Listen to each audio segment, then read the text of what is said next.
Etz Chayyim, the Tree of Life. Gate 21 of 50, Sha'ar HaGilgulim, the Gate of Reincarnations. Gate 15 introduced the doctrine of the soul and named in passing the principle of Gilgul, the transmigration of souls. Gate 21 now gives the doctrine in full, across 13 chapters that move from cosmological foundation to historical detail to diagnostic practice. The Lurianic account of reincarnation is the most fully developed and systematic doctrine of metempsychosis in any major religious tradition.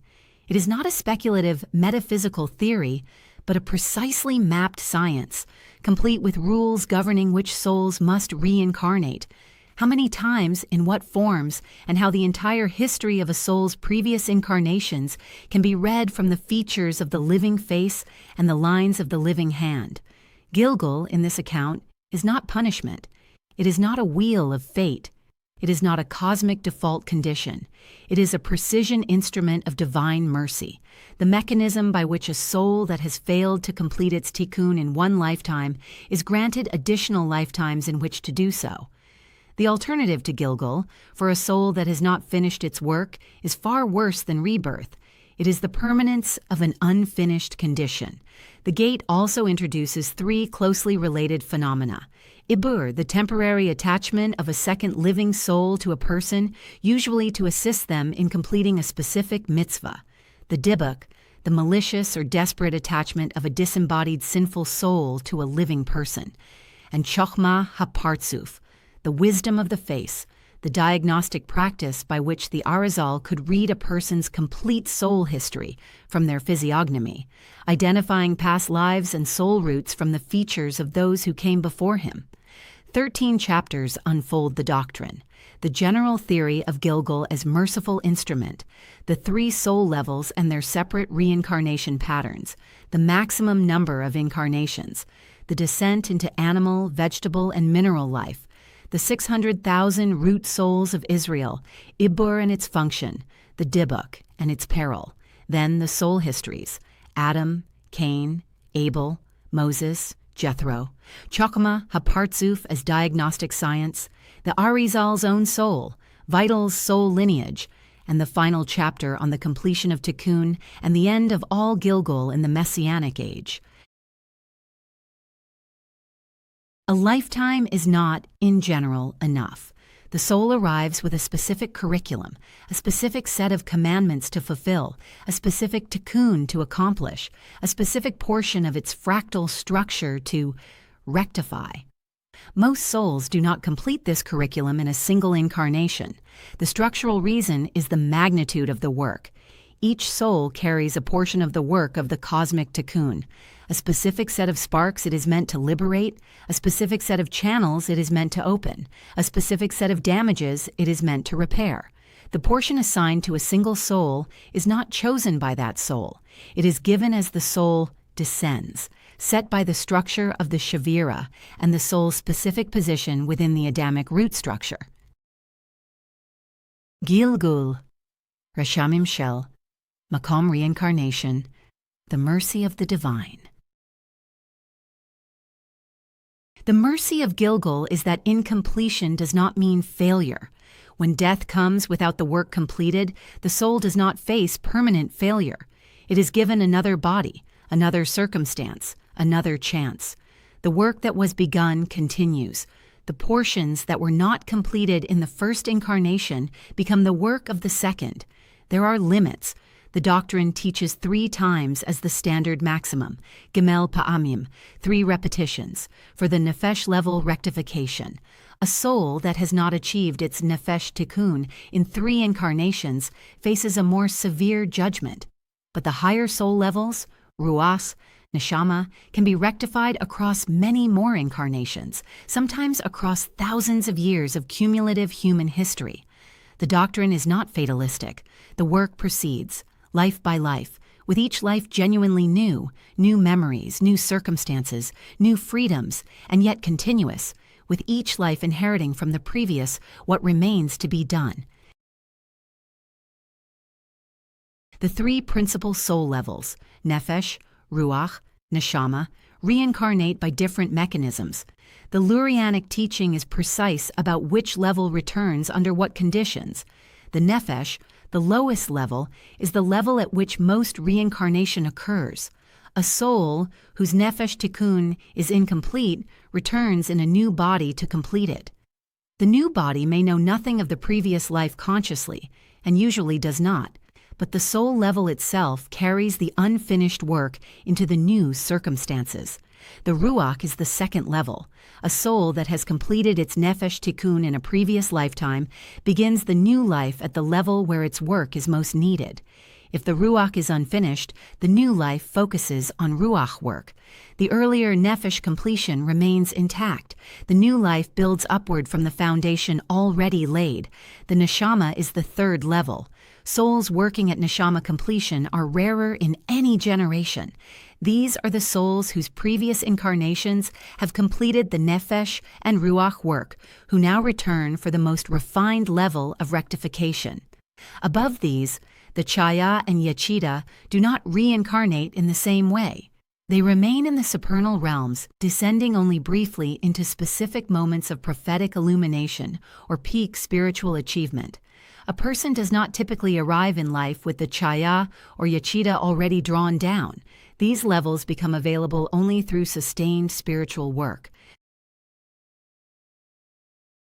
The standard teaching gives 3 as the maximum number of human reincarnations for the basic nefesh tikkun.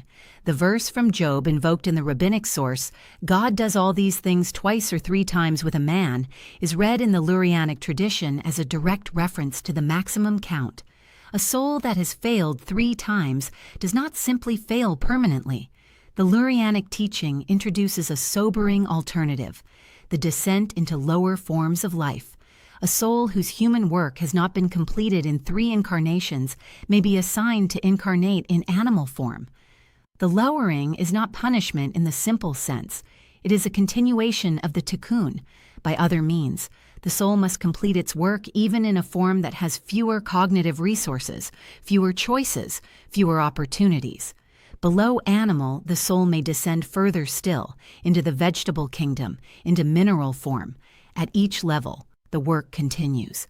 The Kabbalistic teaching of sparks trapped in plants and stones is here given its anthropological dimension. Some of those sparks are themselves souls in profound descent, still working their slow way back toward human form and human possibility. This is the dark face of the Gilgul doctrine. It is not a teaching that all souls automatically return as humans. It is a teaching that the work must be done, and if the higher form is squandered, the soul may have to do the work from a lower form. The doctrine takes the urgency of religious life seriously. The opportunity of human incarnation is precious because it is not guaranteed to recur. The doctrine teaches that the souls of Israel derive ultimately from a single primordial soul, the soul of Adam before the fall. That soul was originally unified. Adam's transgression in the garden was a cosmic catastrophe that shattered the unified soul into 600,000 fragments, shishim ribo neshamot. Each fragment is a root soul, each Jewish soul currently in existence, and each Jewish soul that has ever existed derives from one of these 600,000 roots. Multiple individual souls may share the same root, drawing from it as branches draw from a trunk. The root system is the fractal structure that gives the doctrine of soul relationships its precise form. Souls deriving from the same root are spiritually related in a way deeper than physical kinship. They share a common tikkun trajectory. They are responsible for one another in the supernal accounts. The work of any one of them contributes to the rectification of the whole root. Shishim ribo neshamot. Shorshe Yisrael, 600,000 souls. The root system of Israel. The number 600,000 corresponds to the number of male adult Israelites at the giving of the Torah at Sinai. The correspondence is structural. The complete root system was present at Sinai.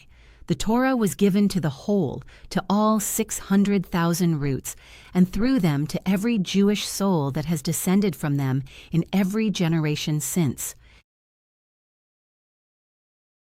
Ibur, the word means impregnation or pregnancy, is the temporary attachment of a second soul to a living person.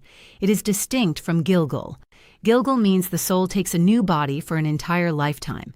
Ibur means a second soul joins a living person within the same body, for a specific purpose, for a defined period. The function of Ibur is precise. A deceased soul that has nearly completed its tikkun but lacks the opportunity to perform one final mitzvah may, by divine permission, attach to a living person and complete the mitzvah through that person's body. The living person becomes, for the duration of the attachment, the temporary host of two souls working in concert.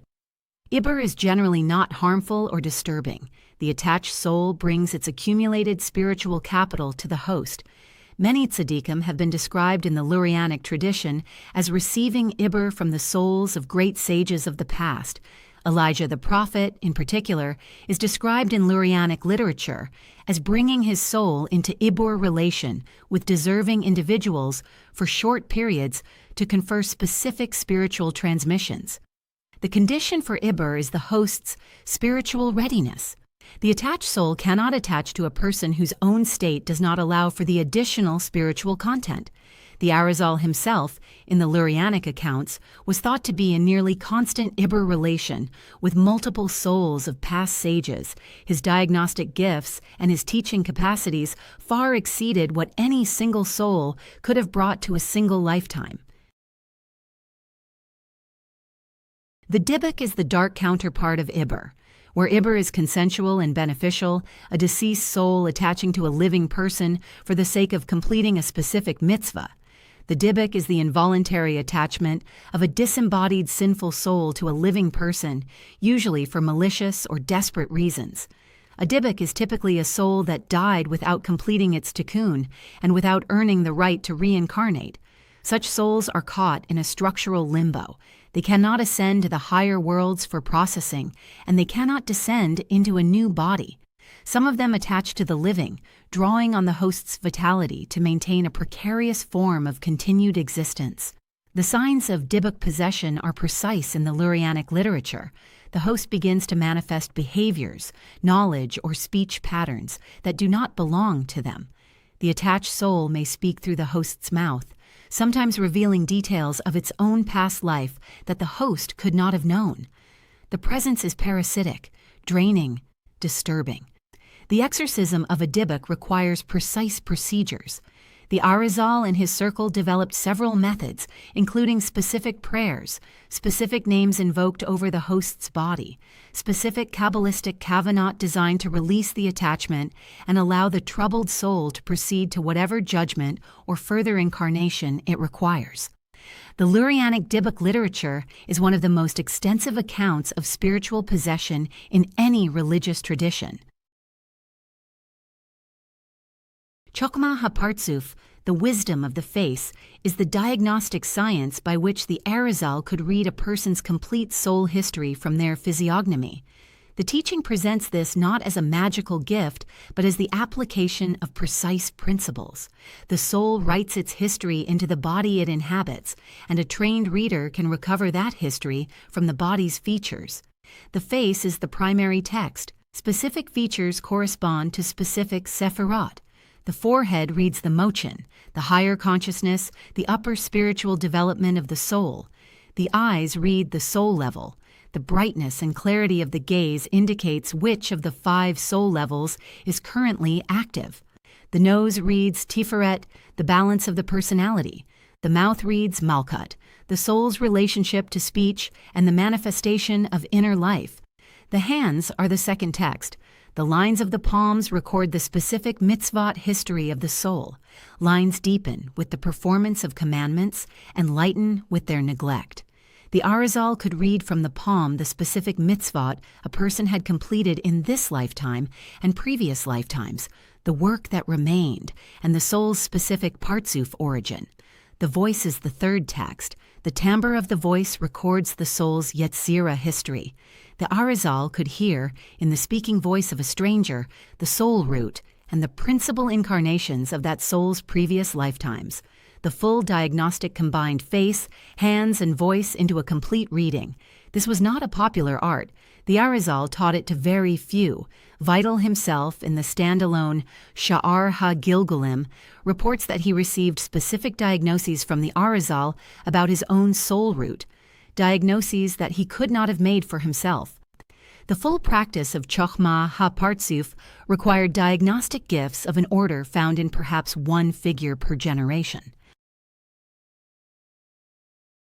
The soul history of Adam is the foundation of all subsequent soul histories. Adam's neshama, before the fall, contained the full root structure of all subsequent human souls. His sin in the garden was a cosmic event that shattered this unified soul structure into the 600,000 fragments from which all Jewish souls now derive. The pieces of Adam's shattered soul have been working their way back toward reunification ever since. Every Jewish life is, in some sense, a piece of Adam's soul completing its specific portion of the Adamic tikkun. The work is collective even when it appears individual. The success of any one soul contributes to the gradual restoration of the original Adamic unity. Adam's own soul in the Lurianic accounts has itself reincarnated multiple times. The tradition identifies specific subsequent figures as Gilgulim of Adam. David is among the most commonly named. The messianic figure, when he comes, will be the final Gilgul of Adam, the figure in whom the original unified soul will be fully restored, and the long process of fragment rectification will be completed.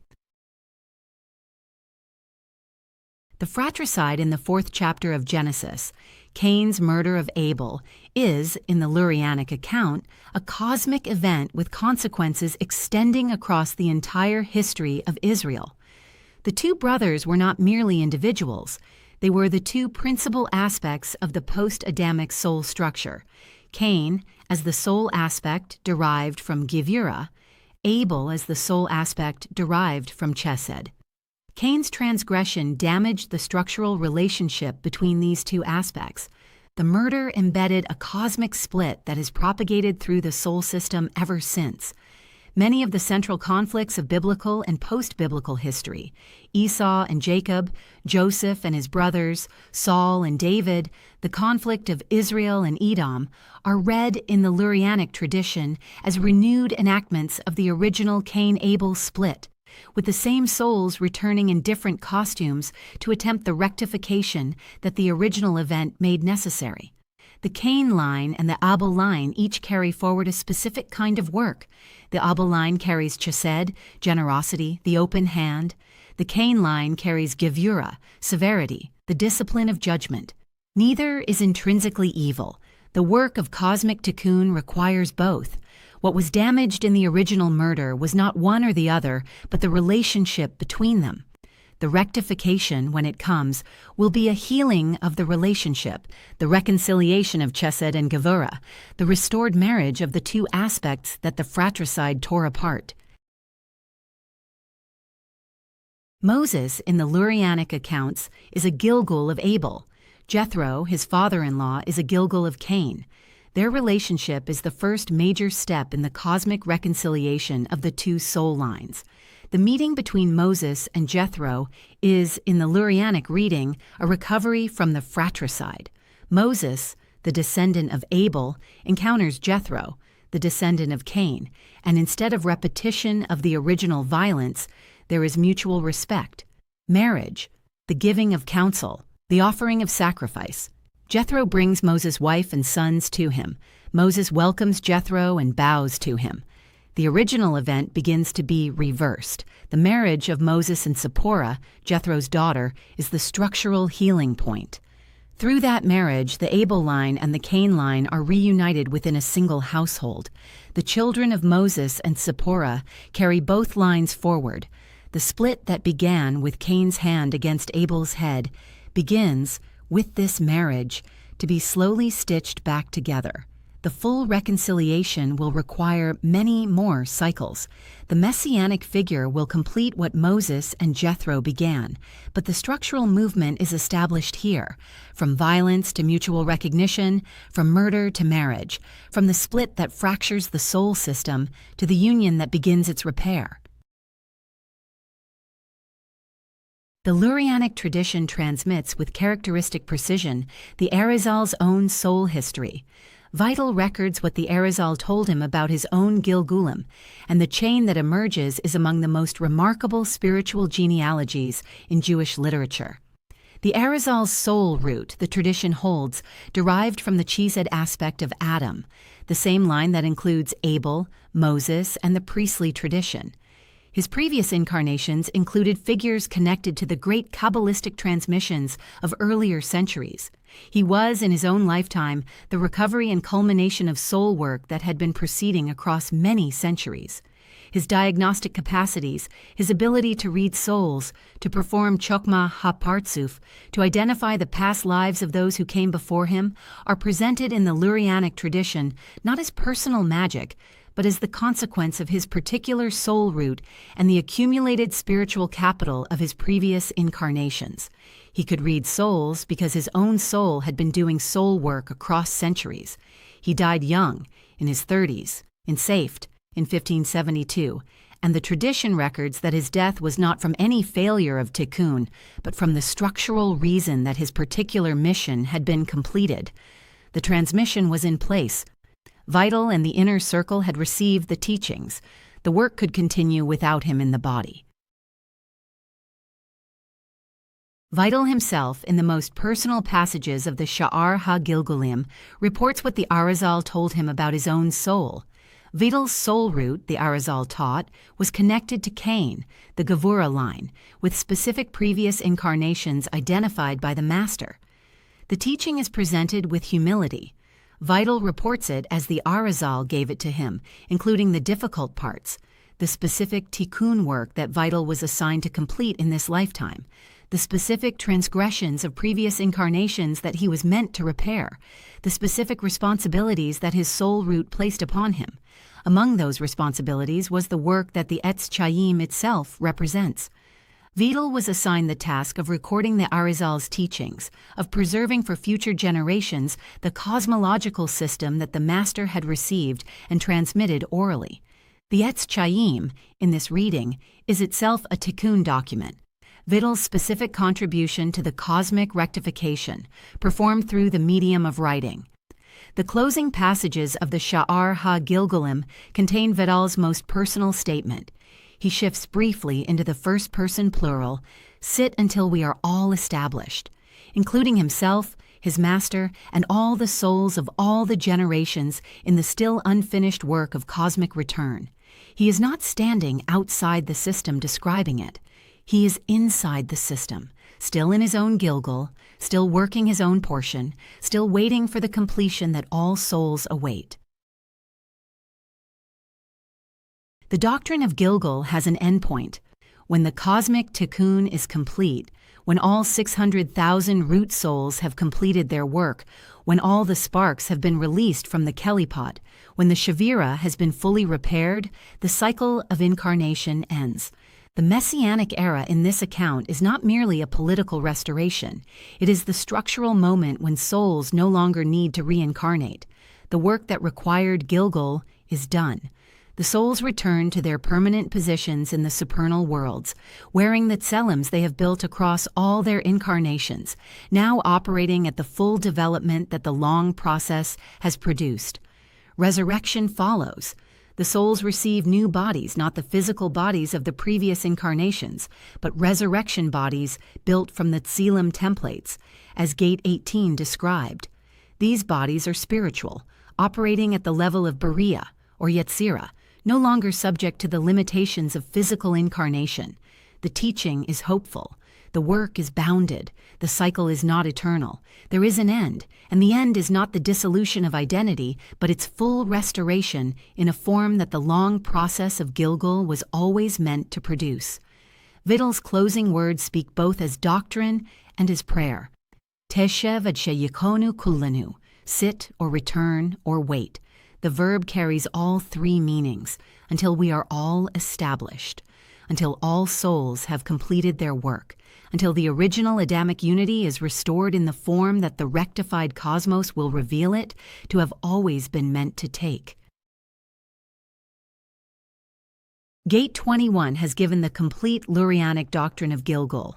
We have traced the doctrine from its foundation in divine mercy through the specific mechanisms by which different soul levels reincarnate, through the maximum cycles and the descent into lower forms, through the 600,000 root souls that derive from Adam's shattered original soul. We have examined Iber and the Dybbuk, the beneficial and the malicious modes of soul attachment. We have entered the diagnostic science of Chokmah HaPartzuf. We have followed the soul histories, Adam's shattering, the Cain-Abel split, Moses and Jethro's reconciliation, the Arizal's own lineage, Vital's own assignment, and we have arrived at the end state, the messianic completion in which the cycle of Gilgul finishes, the rectified souls return to their permanent positions, and resurrection clothes them in bodies built from the Tzilim templates they have developed across all their incarnations. What this gate teaches, finally, is that human life is not a single isolated episode. Each lifetime is a chapter in a longer book. The book extends backward through previous incarnations whose work the current life inherits. The book extends forward through future incarnations or through the post-messianic completion. Each soul is responsible for its specific portion. The portion is given, not chosen. The work is bounded, not infinite. The mercy of the system is that incompletion is not failure. The discipline of the system is that the work must be done across however many lifetimes the doing requires. Teshev ad sheyechono kulanu sit, return, wait, until we are all established. This has been Gate 21, the Gate of Reincarnations, from the Etz Chayyim. Gate 22 follows, Sha'ar HaBeria, the gate of the world of creation, the first of the three lower worlds, the throne and the chariot, Binah as the gateway through which Beria receives its light, and the soul level called Neshama. The Etz Chayyim is translated from the Warsaw 1891 edition, digitized by HebrewBooks.org. The complete 5-volume English translation is available from Threshold Press at thresholdpress.com. Translation by L.L. Featheringill. Channel work at thresholdpress.com. Subscribe for the rest of the series.